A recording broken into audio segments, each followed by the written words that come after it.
ajoelhai. Que bênção. Quero convidar você a abrir comigo a sua Bíblia na carta do apóstolo Paulo à igreja da Galácia. Nós iremos estudar hoje o capítulo 1, do versículo 10 até o seu final, o verso 24, como temos feito domingo após domingo, sistematicamente, tentando reconstruir o cenário em que o apóstolo Paulo se encontrava no primeiro século, para compreender melhor a intenção de Paulo, inspirado por Deus, no ensino àquela igreja. Todas as vezes que nós nos propomos a estudar a palavra de Deus, nós precisamos estar sensível a reconstruir o contexto para efetivamente podermos chegar a algumas conclusões que diz respeito à intenção do seu autor. Caso contrário, se nós pegarmos uma passagem aleatoriamente, nós poderemos e estaremos muito passivos a incorrermos em alguns erros. Hoje eu gostaria de olhar os versos 10 ao 24 do capítulo 1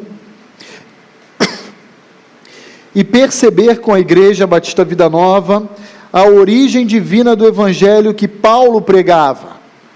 Observe todo o tratado apologético de Paulo em defender a sua apostolicidade, em defender a essência do Evangelho que ele pregava e anunciava entre a igreja da Galácia, a partir de dois contextos: do Paulo, que era um judeu, do segmento do farisaísmo judaico, e agora o novo Paulo, cristão em Cristo Jesus, que teve um encontro com Cristo a caminho de Damasco, mas que depois desse encontro inicial, teve a revelação do próprio Senhor Jesus Cristo ressurreto, que o ensinou tudo aquilo que ele estava anunciando. O apóstolo Paulo vai descrever para nós nessa passagem um pouquinho do que ele foi e do que ele agora era em Cristo Jesus. E vai mostrar, a partir da sua trajetória de vida, que a mensagem que ele pregava e anunciava nada tinha a ver com o ensino proveniente de homens. Ele sequer teve contato com os apóstolos para poder aprender e ser treinado para reproduzir a mensagem do Evangelho. Ele teve contato com o próprio Jesus Cristo ressurreto. E é por isso que ele anunciava e pregava essa mensagem à igreja da Galácia, entre outras igrejas. Diga-se de passagem, a carta de Paulo à igreja da Galácia foi a primeira carta que ele escreveu dentre todas do Novo Testamento. Então é uma das cartas mais singulares, inclusive, que o apóstolo Paulo deixou para nós, para a igreja de Cristo Jesus. Acompanhe comigo a leitura, então, a partir do versículo 10. Porventura procuro eu agora o favor dos homens, ou procuro o favor de Deus? Ou procuro agradar a homens? Se procurasse agradar ainda a homens, eu não seria servo de Cristo. Faço-vos, porém, saber, irmãos, que o Evangelho por mim anunciado não é segundo o homem, porque eu não o recebi, nem o aprendi de homem algum, mas mediante revelação de Jesus Cristo. Porque ouvistes qual foi o meu proceder outrora no judaísmo, como sobremaneira perseguia eu a igreja de Deus e a devastava. E na minha nação, quanto ao judaísmo, avantajava-me, sendo extremamente zeloso das tradições dos meus pais. Quando, porém, ao que me separou antes de eu nascer e me chamou pela sua graça, aprouve revelar seu Filho em mim, para que eu o pregasse entre os gentios sem detença. Não consultei carne e sangue, nem subi a Jerusalém para aqueles que já eram apóstolos antes de mim, mas eu parti para as regiões da Arábia e voltei outra vez para Damasco. Decorridos 3 anos, então, subi a Jerusalém para me avistar com Cefas, Pedro, e permaneci com ele 15 dias. E não vi outro dos apóstolos, senão Tiago, o irmão do Senhor. Ora, acerca daquele que vos escrevo, eis que diante de Deus eu testifico que não minto. Depois fui para as regiões da Síria e da Cilícia, e não era conhecido de vista das igrejas das Judéias que estavam em Cristo. Ouviam somente dizer: aquele que antes nos perseguia, agora prega a fé que outrora procurava destruir, e glorificavam a Deus a meu respeito. Aquele que antes nos perseguia, agora prega a fé que outrora procurava destruir, e glorificavam a Deus a meu respeito. Eu queria lembrar você que o apóstolo Paulo está sendo atacado, desde que ele saiu da região da Galácia, por judaizantes, que insistiam em querer colocar a igreja de Cristo, não mais debaixo da graça, mas novamente debaixo da lei. Esse público queria que todos os crentes em Cristo Jesus guardassem o sábado, se circuncidassem, se abstesse de determinadas carnes consideradas pela lei mosaica como imundas, enfim, que observasse a totalidade da lei. Mas o apóstolo Paulo, agora parece, quando ele nos escreve no versículo 10, que estava recebendo um ataque em relação à sua pessoa. E por que nós podemos chegar a essa conclusão? Porque parece que ele, ao escrever o versículo 10, nos relata insinuações que os judaizantes estavam proferindo em relação à sua pessoa e em relação à sua mensagem. Olha aí o versículo 10, o que Paulo escreve: porventura eu procuro o favor de homens ou de Deus? Eu procuro agradar a homens. Se eu agradasse a homens, já não seria servo de Cristo Jesus. E esse versículo, ele chama a nossa atenção para o compromisso que todo verdadeiro mensageiro da parte de Deus deve ter, que é ser fiel a Deus, ser leal, íntegro, em relação à mensagem que Deus deixou para o seu povo, para a humanidade como um todo. Esse deve ser o compromisso que todo mensageiro de Deus deve ter em relação à mensagem que anuncia. Ele deve anunciar a mensagem por inteiro. E Paulo sempre disse isso, e Lucas nos escreve isso, por exemplo, em Atos 20, quando diz que Paulo pregou todo o desígnio de Deus. Quando Paulo escreve o versículo 10, irmãos, isso é muito importante a gente entender.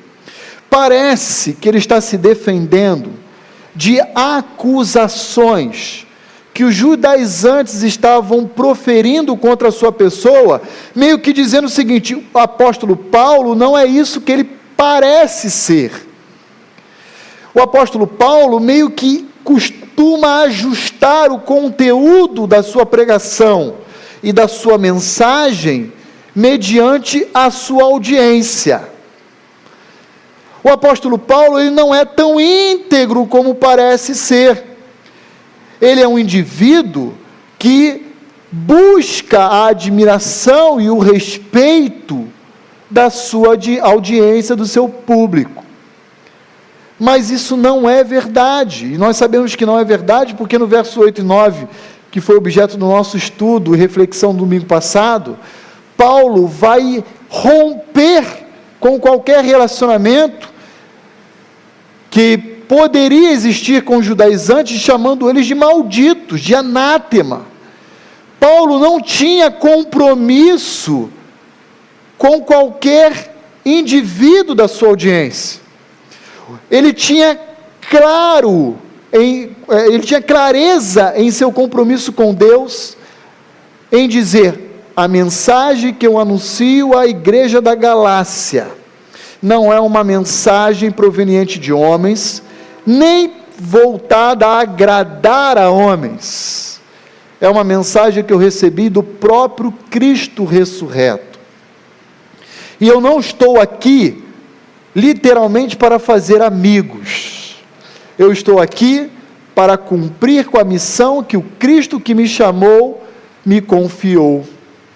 Não importa se essa mensagem, ela enche o coração de uma parte da igreja de alegria, enquanto de outros de tristeza. O fato é que essa é a mensagem que Deus deixou para o seu povo, para a sua igreja. E o meu compromisso é ser fiel àquele que me convocou. Essa é a mensagem que Paulo nos ensina. E Paulo vai nos dizer: se eu vier a temer a homens, se eu orientar a maneira do meu ministério, das minhas pregações, do meu ensino, visando o respeito, a admiração da minha audiência, agindo como uma espécie de um indivíduo politicamente correto, eu já não iria mais servir a Cristo. Eu iria servir a homens. Eu seria refém da igreja do Senhor Jesus, porque eu estaria vivendo em busca do reconhecimento e da aprovação da audiência que me ouve. E Paulo diz: se isso acontecer, eu estou perdido, porque o meu compromisso é servir a Cristo e não a homens. E isso, de fato, está estampado do início ao fim da carta aos Gálatas.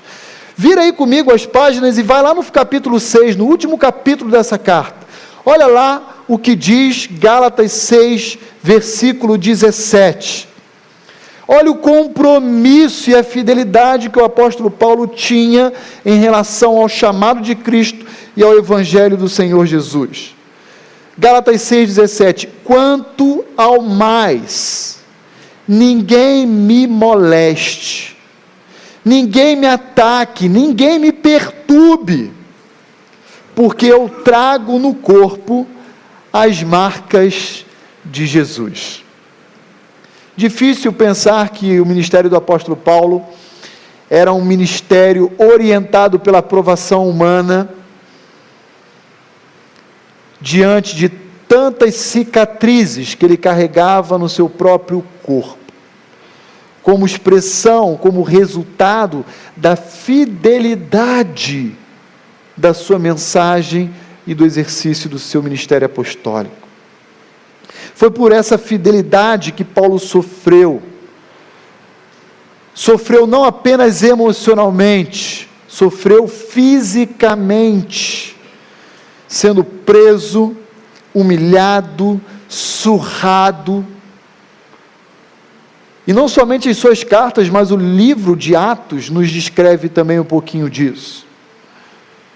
Paulo sofreu naufrágio, foi picado mortalmente aí por alguns animais, e Deus o preservou em vida. Deus o preservou com vida, pela maneira fiel com que ele estava lidando em seu ministério. Triste demais vermos hoje igrejas e indivíduos, especialmente da liderança de igrejas ou de contextos que se dizem cristãos, mas que na verdade buscam projeção, visibilidade, reconhecimento, fomentam vaidade, entre outros adjetivos. Terrível ver isso. Paulo está sendo atacado como se fosse um desses camaradas dos nossos dias, quando na verdade Paulo nunca foi politicamente correto, porque Paulo não foi chamado para ser político, Paulo não tinha compromisso em ser um bajulador, Paulo foi um arauto de Cristo, Paulo foi um embaixador de Cristo, um representante do Senhor Jesus Cristo, assim como eu e você, igreja do Senhor Jesus Cristo, devemos ser em nossos dias. Guardadas as devidas proporções de uma vida cristã para um ministério apostólico, todos nós precisamos ser íntegros e leais na apresentação da mensagem do Evangelho em nossos dias. Eu, como pastor da igreja, e você, como crente em Cristo Jesus e discípulo do Senhor Jesus Cristo. Mas é triste olharmos indivíduos que buscam favorecimento e a partir disso orientam a sua vida cristã, por esses princípios. Esquecem-se que importa, na verdade, que ele cresça e que nós venhamos cada dia mais diminuir. Terrível. Mas infelizmente, irmãos, isso não é algo novo. Sabe o que diz, por exemplo, o livro de Provérbios, capítulo 25, verso 29, em relação a temer a homens, a tomar decisões e orientar a sua vida a partir da aprovação, da opinião dos outros. Olha lá o que diz Provérbios 29, verso 25, e está aí projetado, segundo a revista atualizada, que é a versão que eu extraí. Quem teme a homens, arma ciladas, mas aquele que confia no Senhor, esse está seguro. Quero parafrasear o Provérbios 29, verso 25, dizendo o seguinte: aquele que seja pastor, líder espiritual, seja um crente comum, normal, aquele que orienta a sua vida cristã, preocupado com a opinião dos outros a seu respeito, esse então vai cair em uma bela arapuca. Mas aquele que tem como compromisso comunicar e observar o que Deus requer dele no seu viver diário, esse sim confia no Senhor e obterá dele a segurança e a sua aprovação. Irmãos, digo a vocês enquanto pastor, e no próximo mês, estava pensando isso essa semana, vou completar 3 anos junto à Igreja Batista Vida Nova, e como passou rápido. A pressão que existe no meio de líderes espirituais é terrível. Indivíduos tratam a igreja como se ela fosse empresa, e espera, inclusive, de pastores, resultados numéricos. Quero dizer uma coisa, a Igreja Batista Vida Nova, já falei isso em outras oportunidades, louvado seja Deus pelo crescimento saudável que Ele tem dado à nossa igreja, mas o meu compromisso é pregar e pastorear a Igreja de Cristo Jesus com fidelidade. O crescimento quem dá é Ele, não são técnicas de oratória, não é a maneira em que eu entrego essa mensagem, é Deus, que através do ato de convencimento do Espírito Santo de Deus, que traz alguém que não conhece a Cristo a uma conversão genuína, e outros que já conheciam a Cristo, a esse aprisco dizendo: eu quero que você caminhe a partir de agora aqui. É Deus, não é pastor Roni, e nem pressione o pastor Roni para que tenha daqui a 3 anos 400 membros, porque o pastor Roni não tem gerência nesses números, e sequer tem compromisso com eles. Há 3 anos atrás, quando eu vi essa igreja, tínhamos na casa de 60 membros, e quando eu vim a essa igreja, eu vim para pastorear aquele grupo, não vim para pastorear 1000 pessoas. Se Deus trouxer 100, 200, 300, nós vamos pastorear essas vidas. Mas o meu compromisso, enquanto pastor, e creio que igualmente do pastor Levi, como pastor dessa igreja, igualmente a mim, é sermos fiéis e íntegros na mensagem do Evangelho de Cristo. Doa a quem doer, a começar de mim. O Evangelho atinge a todos, ninguém foge dele. Não pense que eu, por ser pastor ou pastor Levi, estamos fora de qualquer a avaliação de Deus a nosso respeito. Esse Evangelho de Cristo alcança igualmente a todos. A partir do versículo 11 até o verso 14, agora do capítulo 1, nós iremos encontrar a veracidade, a autenticidade desse Evangelho que Paulo anunciou às igrejas da Galácia. E agora, o apóstolo Paulo ele vai fazer dois contrastes, dos versos 11 a 14. Um dos contrastes que ele vai apresentar é entre a sua vida presente e a sua vida pregressa, antes de conhecer a Cristo Jesus.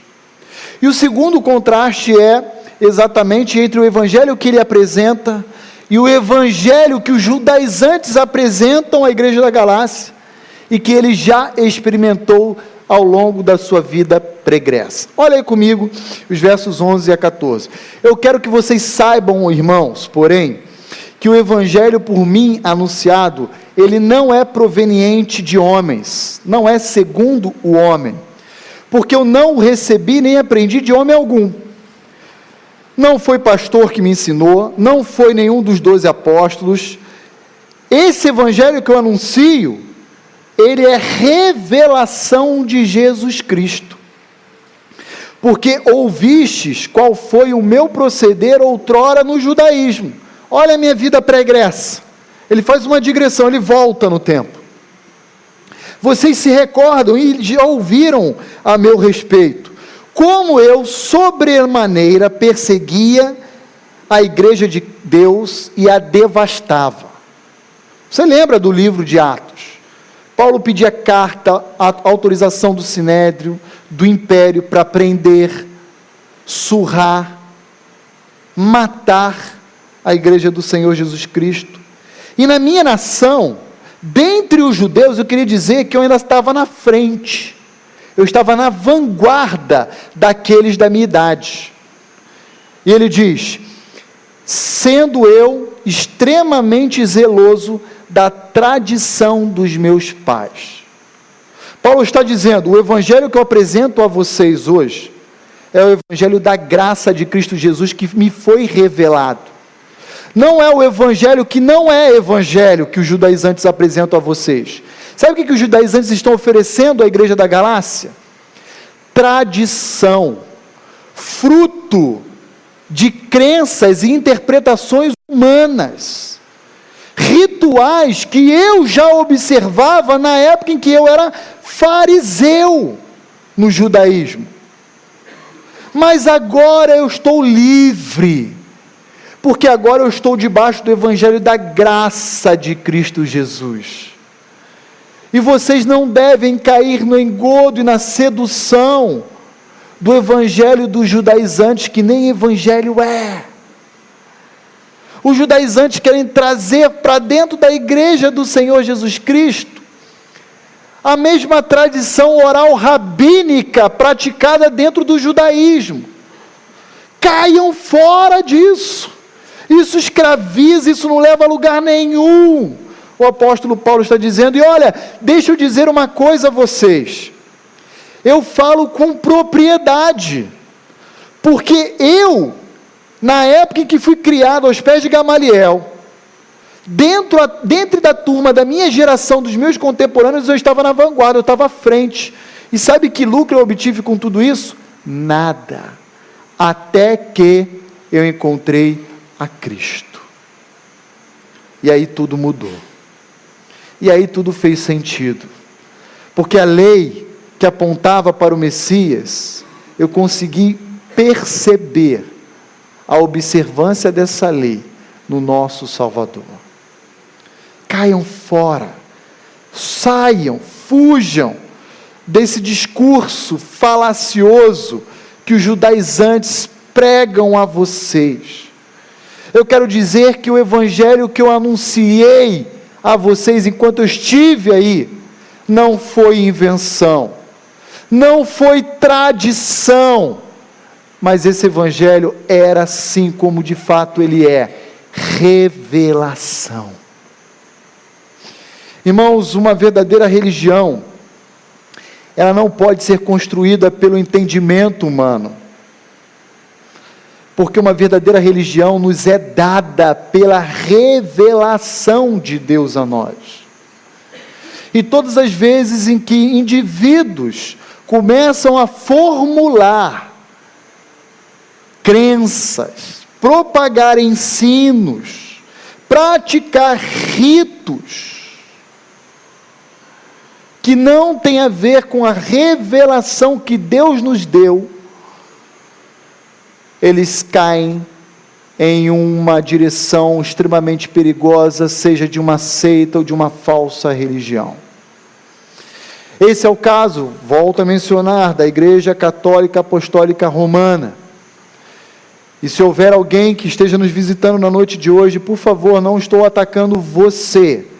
Eu estou denunciando a maneira como a Igreja Romana afirma ser. Por exemplo, eles creem, inclusive como um dogma, no famoso purgatório, ou, como foi extinto recentemente, há poucos anos atrás, o purgatório infantil, que é conhecido como limbus infantis, uma expressão latina. Não há qualquer amparo nas escrituras sagradas para afirmar a existência de um estado intermediário entre o céu e o inferno, em que um indivíduo ainda pode expurgar, ter expurgado o seu pecado nessa condição e ser promovido ao céu. Isso é construção falaciosa humana, que eu insisto em dizer, nada tem a ver com o ensino das Sagradas Escrituras. Como também não tem a ver, não existe intercessão de santos, muito menos o reconhecimento e a canonização de indivíduos mortos e que são levados ao estado de santos, entre outros dogmas que a Igreja Católica Romana afirma existir. Também é uma falsa religião o espiritismo, seja alto ou baixo espiritismo, seja o kardecista quanto o baixo espiritismo, candomblé, umbanda, entre outros. Kardec, no Evangelho segundo Allan Kardec, diz que as boas obras ou caridades é que purifica a alma do homem. Um ensino extremamente oposto à doutrina da graça de Deus em Cristo Jesus. Não há nada que possamos fazer pela purificação da nossa própria alma, porque a Bíblia nos diz que é Cristo quem realizou em nosso lugar. É um engodo, é uma mentira crer que nós podemos reencarnar, que podemos voltar à existência melhor ou pior do que essa vida. O livro de Hebreus, no capítulo 9, vai condenar, dizendo que ao homem só foi dado uma vida, e seguindo-se após isso o juízo. Queridos irmãos, uma verdadeira religião não pode ser mexida, porque ela é revelada, ela nos é dada. E por isso o conteúdo revelacional, ou ele é aceito, ou ele é rejeitado, mas nele não pode ser mexido. Esse é o problema desses grupos que existem ao nosso redor e que atentam contra o genuíno Evangelho de Cristo. Agora, dos versos 15 ao 24, nós iremos encontrar a soberania de Deus e a sua realização na história a partir da experiência do apóstolo Paulo. Olha lá comigo o que diz o apóstolo Paulo. Quando, porém, aquele que me separou antes de eu nascer e me chamou pela sua graça, aprouve revelar seu Filho em mim, para que eu pregasse entre os gentios, sem detença, sem empecilho, sem obstáculo, eu não consultei carne e sangue. Olha a soberania de Deus na história da vida do homem. Paulo vai descrever agora a sua experiência de vida. E você, igualmente, você que me ouve, pode descrever a sua. Mas olha só, Olha a soberania de Deus na história da vida de Paulo. Primeiro lugar, a eleição incondicional. Quando, porém, aquele que me separou antes de eu nascer, Deus havia escolhido o apóstolo Paulo antes mesmo dele existir. E é fácil perceber a declaração de Cristo em relação a Paulo, inclusive no ato da sua conversão, quando Ananias fica aterrorizado em obedecer à ordem de Deus e mandá-lo ao encontro de Saulo. Mas há outros personagens nas Escrituras que igualmente foram chamados por Deus antes do seu nascimento. Nós poderíamos mencionar Esaú e Jacó. Lembram? Infelizmente, um era para vaso de desonra, mas o outro para vaso de honra. Profeta Jeremias capítulo 1, verso 5. Eu já tinha te escolhido no ventre da sua mãe. João Batista, Isabel lá grávida, vai encontrar-se com Maria, sua prima, e aquele bebê no seu ventre se agita cheio do Espírito de Deus. Irmãos, não há como rejeitar a doutrina da eleição. Ela está presente de Gênesis a Apocalipse. Você pode ter dificuldades em entender, e aí eu também tenho várias dificuldades, mas o fato é que Deus escolheu aqueles que hão de salvar. Quando, porém, aquele que me separou antes de eu nascer, e aí ele continua dizendo que aquele que elege também é aquele que chama, e o homem é incapaz de resistir ao seu chamado. Ele diz: e me chamou pela sua graça, a graça irresistível de Deus. Atos capítulo 8, capítulo 9, você vai encontrar Lucas dizendo, no encontro de Saulo de Tarso com o Senhor Jesus Cristo: Saulo, Saulo, dura coisa é para ti, Saulo, recalcitrar contra os aguilhões. E Saulo caído diz: quem és tu, Senhor? Eu sou Jesus a quem tu persegues. Você pode endurecer o seu coração uma vez, duas vezes, três vezes, mas na hora que o Espírito Santo de Deus disser basta, ninguém é capaz de resistir ao seu chamado. Porque essa graça, ela é irresistível. Quando Deus chama alguém, absolutamente esse alguém se torna incapaz de resistir ou rejeitar esse chamado. E aí o texto continua dizendo: aprouve revelar o seu Filho a mim. E agora a ênfase cai no evangelho genuíno que o apóstolo Paulo recebeu da própria pessoa do Senhor Jesus. Veja, ele não recebeu de carne ou sangue, ele não recebeu de apóstolo algum, até porque, e o apóstolo Paulo vai descrever agora detalhadamente como foi o seu ciclo inicial na vida cristã. Ele saiu de Damasco, e ele não foi para Jerusalém, ele saiu de Damasco e foi para a região da Arábia, e depois voltou a Damasco, e esse ciclo completou algo em torno de 3 anos. Depois desses 3 anos, Paulo desceu 15 dias em Jerusalém, e encontrou o apóstolo Pedro. Mal teve tempo de aprender ou ser treinado por Pedro, e então ele já saiu e foi para a região da Síria, da Cilícia e outros locais. Soberania de Deus sendo realizada através da entrega de um evangelho genuíno e da sua missão apostólica, porque diz, para que eu pregasse esse evangelho entre os gentios. Por isso Paulo é considerado o apóstolo entre os gentios, enquanto Pedro é o apóstolo entre os judeus. Queridos irmãos, Deus é soberano. queira você acreditar nisso ou não. E cada ato, ou cada momento da história da sua vida, já foi descrita por Deus, antes da fundação do mundo, antes de você vir a existir.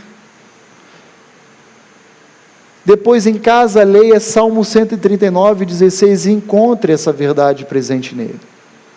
Mas há momentos na sua vida, em que Deus o chama de uma forma especial, e lhe confia um ministério singular. Foi o que aconteceu com o apóstolo Paulo, foi o que aconteceu comigo, ainda muito jovem, e é o que acontece com cada um de vocês ao longo da sua existência.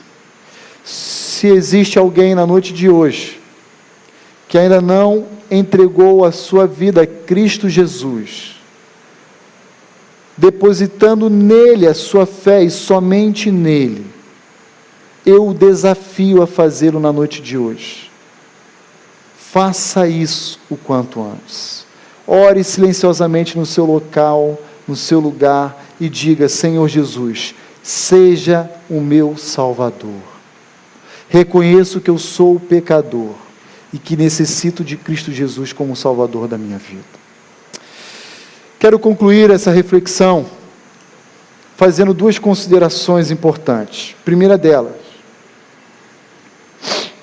nós fomos chamados, eu e você, a servirmos a Cristo Jesus. E esse serviço deve ter como objeto de preocupação única e exclusivamente a opinião de Deus a nosso respeito. Nós devemos respeitar a opinião das pessoas, elas têm o seu valor, mas nós não devemos ser refém da opinião das pessoas. Muitas opiniões são bem-vindas, são opiniões construtivas, abençoadoras, ela tem o seu lugar e o seu valor, mas cuidado, para que você não seja seduzido pelo temor a homens, pela busca na aprovação da opinião de cada uma delas a seu respeito. Eu não vou falar de Jesus na hora do almoço para os meus colegas de trabalho, porque eu não sei o que elas vão pensar de mim. Por acaso eu estou preocupado com a opinião de Deus ou a de homens? Versículo 10. Se for a de homens, então eu já não sirvo mais a Cristo Jesus. Eu sirvo a homens. Segunda consideração, lembre-se de que o Deus que separa e chama é o Deus que capacita para toda boa obra. O Deus que chama e separa é o Deus que capacita. Eu não sei o que falar àqueles que são da minha família, da minha vizinhança, do meu trabalho. Não se preocupe, tão somente se disponha em falar. Fale da sua experiência, como Paulo fez com os crentes da Galácia. Fale: olha, antes de eu conhecer a Cristo, eu fazia isso, aquilo outro, eu cria dessa forma, mas hoje, depois que eu conheci a Cristo, eu faço isso. Em suma, Cristo mudou meu viver. Não se preocupe em fazer treinamentos, cursos, tão somente se dispõe. E lembre-se que Ele separou todos os crentes. Há uma variedade de dons e uma variedade de ministérios. Deus separou o pastor Roni e o pastor Levi para serem pastor. Talvez você não, mas todos fomos chamados a anunciar o Evangelho de Cristo Jesus.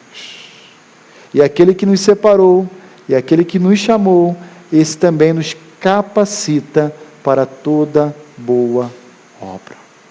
Vamos orar? Senhor, muito obrigado por tantos desafios que a Tua palavra nos oferece. Obrigado por termos acesso a esse Evangelho que não é outro senão a revelação do próprio Cristo ressurreto. Obrigado a Deus porque esse Evangelho foi preservado pelo Senhor e 20 séculos depois chegou a nós e nos salvou. E nós queremos, como teu povo e tua igreja, continuar perpetuando a mensagem do teu Evangelho. Nos ajude, ó Deus, nos dê toda a ousadia e a intrepidez necessárias, porque o Senhor não nos chamou para termos espírito de covardia. Por favor, Senhor, que sejamos encontrados diante de Ti, com essa certeza, essa aprovação de que obedecemos o que o Senhor confiou a nós. Senhor, abençoa a Tua igreja e nos ajude, ó Deus, a vivermos os Teus desejos e propósitos integralmente no nosso dia a dia. Eu te peço isso em Cristo Jesus. Amém.